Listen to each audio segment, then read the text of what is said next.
Και πάμε τώρα σε ένα τραγουδάκι που το ακούγαμε και το τελευταίο καιρό από την Ευτυχία Παναγιώτη, που δεν ήρθε απόψε γιατί είναι στο Βόλο. Τα μάτια κλειστά από την παράσταση Crisis Project.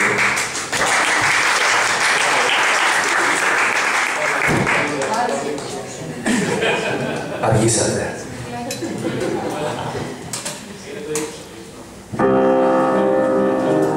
Θα υψώσουμε τον χρόνο. Αντιστρόφω στον άλλο.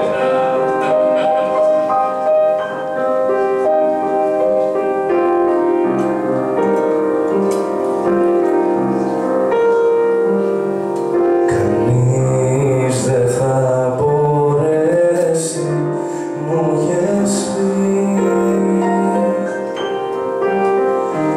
να με πονέσει πάλι όπως εσύ. Αφού είπαμε για με τα δάκρυα στενά, τα παράθυρα φύλλω όλη μέρα κλειστά. Ποτέ δεν θα σε αφήσω, μου έχεις πει, να ζήσεις τα όνειρά όπως και πριν.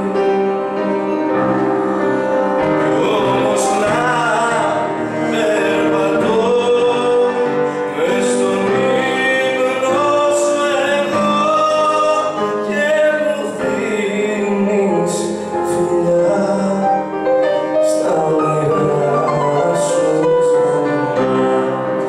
και σε παίρνω αγκαλιά με τα μάτια κλειστά. Πώς γεννά